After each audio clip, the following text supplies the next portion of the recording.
Welcome to the deep dive. Today we're tackling something pretty interesting.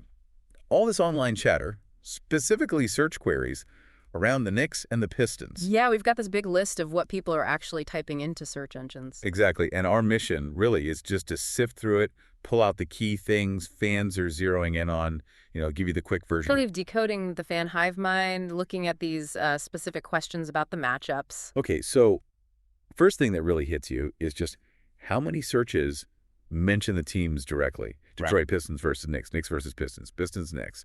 It's constant. Right. It's not just a passive mention. The volume suggests, well, a pretty high level of interest specifically in these games. A rivalry maybe, or just a hot series. Yeah, definitely significant interest there. It's not just background noise. No, they're actively looking for info on these specific contests. And then it gets even more focused. We see Knicks versus Pistons Game 2 and Pistons versus Knicks Game 2 popping up again and again. That's interesting. Why Game 2 specifically?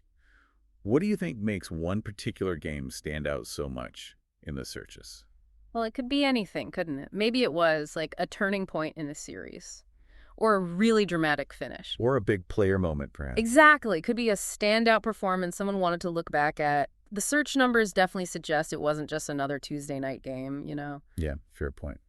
Okay, so beyond specific games, there's also, predictably, a huge amount of searching for the basics. Oh, yeah, the scores, schedules. Right. Knicks score, Pistons game tonight, NBA's schedule today, standard fan stuff. Totally standard, but it underscores that real-time need. People want the info now. And also where to get it. Lots of where to watch Knicks versus Detroit Pistons type searches. Which, that says something about how people watch games these days. Streaming, different channels. It's not always obvious. True.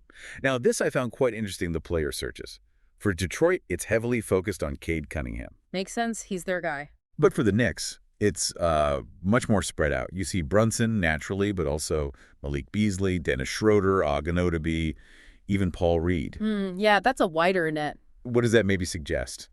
A more balanced team effort, or just different guys stepping up lately? Could be both, really. Yeah. Maybe it reflects a team where contributions come from various places, not just one superstar lighting it up every night. Or perhaps specific players had notable moments in recent games that caught people's attention. Okay. And it's not just about watching or knowing who played. People are digging into the numbers. Definitely. And look at all the stats-related searches. Detroit Pistons versus Knicks stats, Knicks versus Pistons box score, player stats. Knicks versus Detroit Pistons stats, match player stats. They want the details. It points to a fan base that's, pretty analytical. They're not just happy with the final score. They want to see how it happened, who did what. Yeah, understanding the performance behind the result. Precisely. Then there's this slight detour, maybe. We see Pistons versus Knicks last game. Okay, that's recent history. Expected. But then there's also last Pistons playoff win. That feels different, like reaching back further. Yeah, that one stands out a bit, doesn't it? It could be fans reminiscing, or maybe comparing the current team or situation to past successes. Or maybe just a bit of historical context seeking, given the current matchup intensity. Possibly. It suggests that longer-term history is on some fans' minds, perhaps that yearning for, the glory days. Interesting. Then we've got the predictable stuff, like ESPN NBA scores, a go-to source for many. Right. Shows where people often land for quick info. And, of course, the predictions. Knicks versus Pistons prediction. Pistons versus Knicks prediction. Everybody wants to know who might win. Absolutely. That's all about the pregame buzz, the anticipation, looking for an edge maybe, or just joining the conversation about likely outcomes. And just quickly, we see the usual abbreviations, DD Knicks, Knicks, and a direct Nick versus Det, standard shorthand. Yep, very common. Makes searching faster.